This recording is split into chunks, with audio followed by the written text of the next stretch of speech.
नमस्कार, मैं हूं प्रमोद पांडे। जेसीडी आप तक में आपका स्वागत है।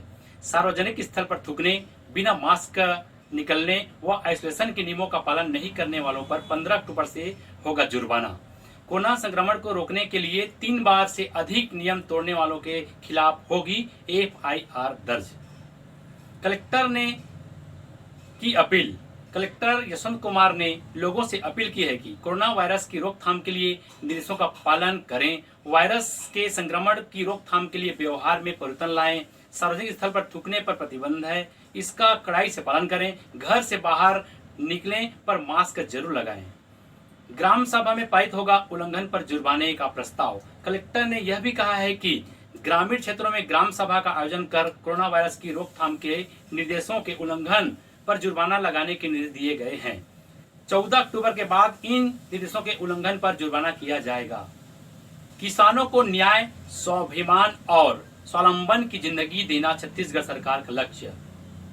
रेडियो वार्तालाप लोकवाणी की 11वीं कड़ी में नवा छत्तीसगढ़ हमर विकास मोर कहानी विषय पर मुख्यमंत्री ने रखे अपने विचार। मुख्यमंत्री भूपेश बघेल ने कहा कि किसानों को न्याय, स्वाभिमान और स्वावलंबन की जिंदगी देना राज्य सरकार का लक्ष्य है। इसके लिए राज्य सरकार ने धान का दाम 2500 रुपया क्विंटल, कृषि ऋण माफी, सिंचाई कर माफी, रियायती बिजली, अनुसूचित जाति जनजाति वर्ग किसानों को खेती के लिए निःशुल्क बिजली जैसी योजनाओं लागू की, ताकि किसानों के चेहरे पर मुस्कान लौट आए। गरीब परिवार के लिए संजीवनी बनी मुख्यमंत्री विशेष स्वास्थ्य सहायता योजना। जरूरतमंदों को मिली 20 लाख रुपए तक उपचार की सुविधा। जयपुर के लक्की को बोर्न मेरो ट्रांसप्लांट के लिए मिली 14 लाख रुपए की मदद। मुख्यमंत्री ने बड़ी ही विनम्रता के साथ इस संबंध में कहा है कि निश्चित तौर पर संवेदना के स्तर पर मैं ऐसे हर परिवार के साथ जुड़ा हूं जिन्हें इलाज के लिए मदद की जरूरत है। उन्होंने कहा है, कृपया कोई यह न समझे कि हमने किसी पर कोई उपकार किया है। यह सुविधा मिलना आपका हक था, जो हमने आपकी आदर, विनम्रता और गरिमा के साथ दिया है। अकलतरा विधानसभा क्षेत्र के पहरिया सहित आसपास के ग्रामीण क्षेत्रों की बिजली की समस्या दूर करने हेतु माननीय मुख्यमंत्री भूपेश बघेल जी को निवेदन प्रस्तुत किया। पूर्व विधायक चुन्नीलाल साहू का कहना है कि उम्मीद करते हैं शीघ्र मांग पूर्ण कर आम जनता को राहत पहुंचाएंगे।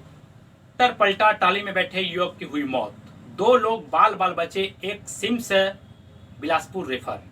ग्राम जरवे से धार रेत लेने जा रहे थे, ट्रैक्टर अनियंत्रित होकर दहिदा मोड़ के पास पलट गया, जिससे ट्राली में बैठे हुए एक युवक दब गया, जिससे उसकी मौत हो गई।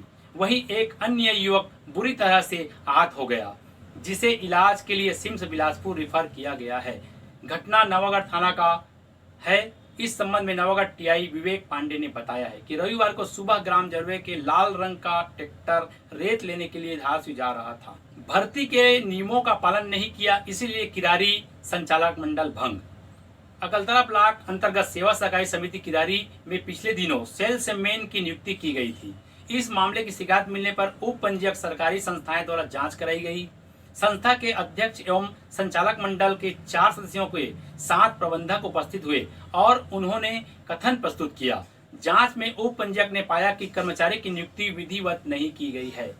भर्ती के लिए न तो अखबार में विज्ञापन प्रकाशित किया और न ही समिति के अंदर में आने वाले गांव में भर्ती की मुनादी ही कराई गई। भगवान शिव व हनुमान की प्रतिमा होगी स्थापित। मुलमुला थाने में भक्त करा रहे मंदिर का निर्माण।